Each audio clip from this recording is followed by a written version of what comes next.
Bonjour à vous, bienvenue à l'école de guérison divine. Et aujourd'hui, nous allons d'abord lire Matthieu chapitre 6, verset 7. Matthieu chapitre 6, verset 7. En priant, ne multipliez pas de vaines paroles, comme les païens, qui s'imaginent qu'à force de paroles, ils seront exaucés. Amen. La Bible dit que lorsque vous venez dans la prière, ne soyez pas quelqu'un qui parle beaucoup.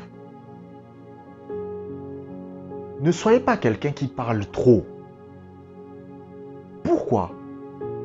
Parce que les gens qui parlent trop dans la prière n'ont pas accès à la puissance de guérison de Dieu. Les gens qui aiment beaucoup s'exprimer devant Dieu n'ont pas accès à la puissance de guérison du Seigneur Jésus-Christ. Quand vous voyez un homme de Dieu qui a accès à la puissance de Dieu, vous devez savoir que c'est quelqu'un qui n'aime pas beaucoup parler devant Dieu. Regardez par exemple Moïse. La Bible dit que Moïse allait à la tente d'assignation. Moïse se mettait à genoux et Moïse restait silencieux.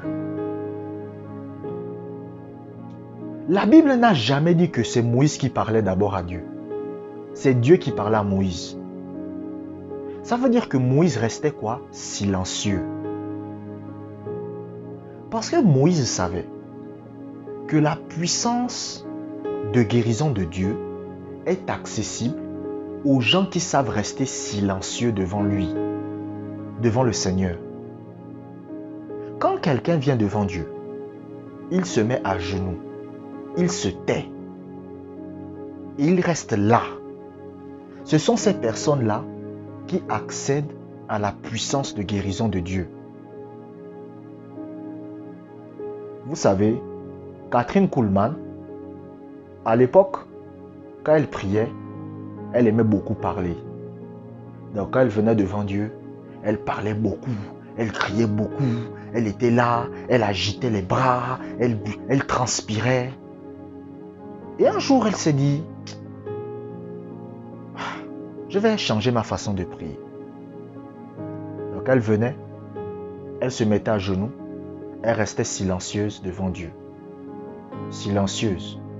Elle ne disait rien, pas un bruit, pas un mot. Et elle a pratiqué ça pendant un certain temps. À un moment donné, elle est en train d'enseigner à l'église, il y a une femme qui se lève. La femme dit, j'ai envie de témoigner. Kathryn Kuhlman dit, bon, ok, venez témoigner, ma soeur. Et quand la femme vient devant tout le monde, elle dit, mes frères et sœurs, quand je suis venu à l'église aujourd'hui, j'avais un cancer. Kathryn Kuhlman est étonnée. Et elle dit, pendant que Kathryn Kuhlman était en train d'enseigner, j'ai été guérie. Les gens ont été surpris. Et Kathryn Kuhlman dit, mais comment ça se fait? La dame dit, je ne peux pas vous expliquer ça.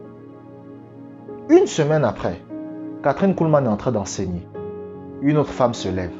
Elle dit, je veux témoigner. Kathryn Kuhlman dit, ok, il n'y a pas de problème, venez témoigner. La femme dit, oh, moi, j'avais tel problème au niveau de la jambe. Pendant que Kathryn Kuhlman enseignait, j'ai été guérie. Une semaine après, même d'autres témoignages des personnes qui étaient guéries. Et Kathryn Kuhlman a remarqué que les miracles et les guérisons ont commencé à s'opérer quand elle a commencé à pratiquer la présence de Dieu. C'est-à-dire que c'est quand elle a commencé à rester en silence devant Dieu, à se taire, à ne rien dire, à ne pas dire un mot. C'est à partir de ce moment-là que la puissance de guérison a commencé à se manifester. Et c'est ce que Jésus pratiquait lui-même. Jésus, c'était quelqu'un qui ne parlait pas beaucoup lorsqu'il était devant Dieu. Est-ce que vous comprenez? Ce n'était pas quelqu'un qui parlait beaucoup. Ce n'était pas quelqu'un qui disait de nombreuses paroles. Regardez lorsque Jésus arrive devant le tombeau de Lazare. Il dit, Père, je te remercie de ce que tu m'as déjà exaucé. Lazare sort. La prière qu'il a faite à Dieu, ça n'a même pas duré 1 minute. Quand quelqu'un prie pendant 1 heure pour un sujet de prière, ça veut dire que cette personne n'a pas la foi. Écoutez, moi je le dis et je le répète. Quand quelqu'un prie pendant 1 heure pour un même sujet de prière, c'est que cette personne-là n'a pas la foi. Cette personne ne croit pas. Quand quelqu'un a la foi, votre prière c'est au trop 2, 3 minutes, 4 minutes, 5 minutes. Au trop.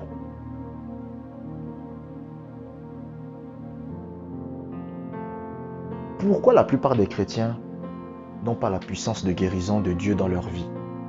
Parce qu'ils ne pratiquent pas la présence de Dieu.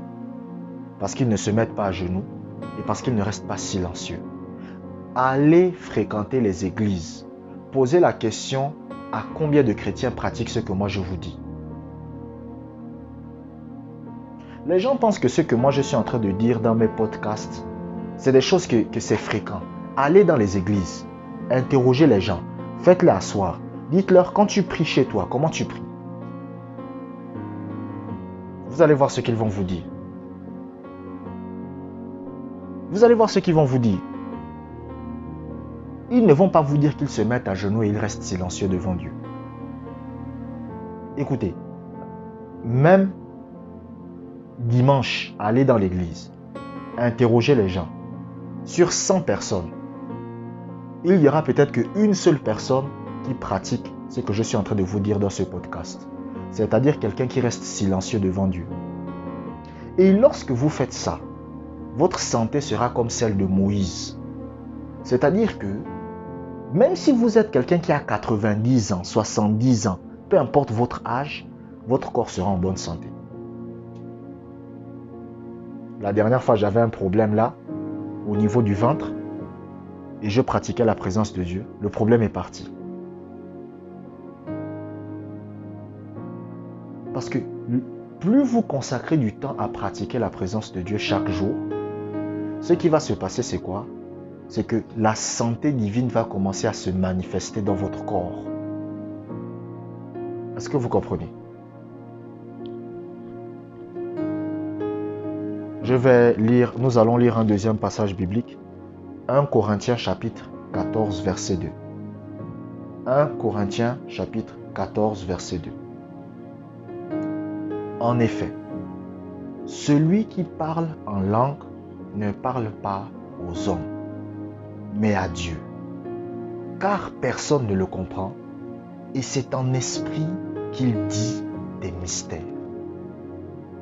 Le deuxième moyen par lequel vous accédez à la puissance de guérison de Dieu, c'est la prière en langue. La Bible dit que lorsque vous priez en langue, vous parlez à Dieu. La Bible ne dit pas que lorsque vous parlez en langue, vous êtes en train de parler à Satan. Vous êtes en train de parler à Dieu. Et la Bible dit qu'en esprit, vous êtes en train de dire des mystères. Ça veut dire quoi? Ça veut dire que Dieu comprend ce que vous dites. Vous ne comprenez pas ce que vous dites, mais Dieu comprend ce que vous dites. Et la prière en langue est l'un des moyens par lequel vous débloquez la puissance de guérison de Dieu en vous. C'est comme la pratique de la présence de Dieu. La pratique de la présence de Dieu débloque la puissance de guérison. Je vous ai parlé au début de ce podcast de Kathryn Kuhlman. La puissance de guérison de Dieu était déjà dans Kathryn Kuhlman. Mais qu'est-ce qui a débloqué la puissance de guérison de Dieu? C'est le fait qu'elle pratique la présence de Dieu. Et la prière en langue a aussi le même impact. Vous comprenez? Lorsque vous priez aussi en langue, cela débloque la puissance de guérison de Dieu en vous. C'est pour ça que par exemple, quelqu'un comme Kenneth Hagin, lui, il raconte que même lorsqu'il ne priait pas en langue, il imposait les mains aux malades, les malades étaient guéris, il voyait des guérisons, il voyait beaucoup de choses.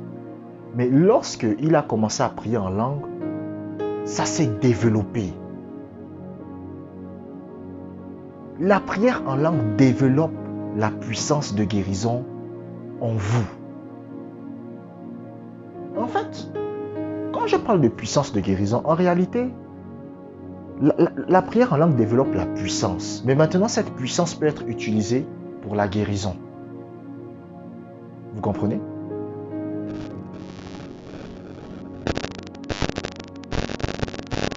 Vous savez, la puissance de Dieu, c'est comme l'eau. Vous pouvez utiliser l'eau pour le boire. Vous pouvez utiliser l'eau pour vous laver. Vous pouvez aussi utiliser l'eau pour préparer de la nourriture. Vous comprenez? Vous pouvez aussi utiliser l'eau pour faire de l'agriculture. C'est toujours de l'eau, mais vous l'utilisez de façon différente. Quelqu'un peut prendre de l'eau et c'est pour boire de l'eau. Quelqu'un peut prendre de l'eau, c'est pour préparer de la nourriture. Quelqu'un peut prendre de l'eau, vous comprenez? C'est pour se laver. Quelqu'un peut prendre de l'eau et c'est pour cultiver des légumes. Vous comprenez? Donc c'est la même chose que la puissance de guérison de Dieu. C'est la même chose que la puissance, c'est-à-dire lorsque vous pratiquez la présence de Dieu, lorsque vous priez en langue, vous débloquez la puissance en vous. Et maintenant, cette puissance maintenant va commencer à agir dans les différents domaines de votre vie.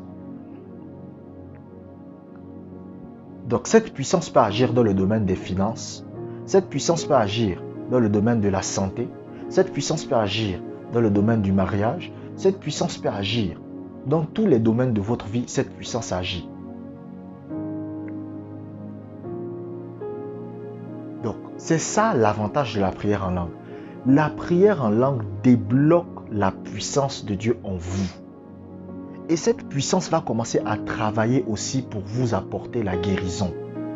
Parce que les gens, quand ils prient en langue, ils pensent qu'ils sont juste en train de perdre du temps.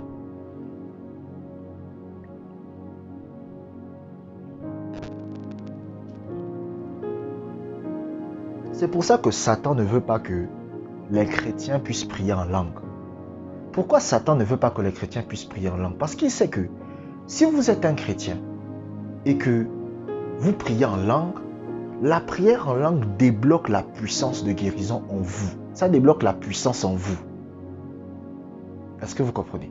C'est pour ça, par exemple, que vous voyez quelqu'un comme Paul. La Bible dit que Paul était avec des gens. Paul a pris des broussailles. Quand Paul prend les broussailles, la Bible dit qu'un serpent sort de là et le serpent le mord. Et quand le serpent le mord, la Bible dit que Paul va simplement secouer le serpent. Un serpent venimeux, et il va continuer son chemin. Et le venin du serpent n'aura aucun impact sur son corps. Pourquoi?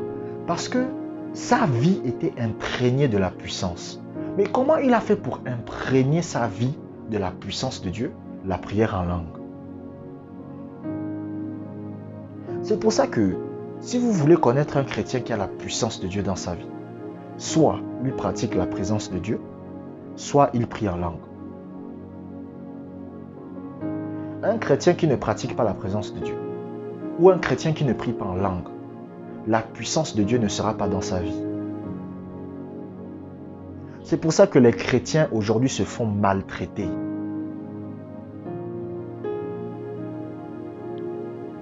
C'est pour ça que les chrétiens aujourd'hui se font maltraiter. C'est pour ça qu'aujourd'hui vous voyez des chrétiens, lorsque le sorcier de sa famille vient le visiter dans sa maison, il prend les bagages, il fuit. C'est une honte. Mais pourquoi? Pourquoi ça arrive? Parce que la puissance n'est plus présente parmi les chrétiens. Mais pourquoi la puissance n'est plus là? C'est parce que les chrétiens ne prient plus. Les chrétiens ne pratiquent plus la présence de Dieu. Les chrétiens ne pratiquent plus la prière en langue.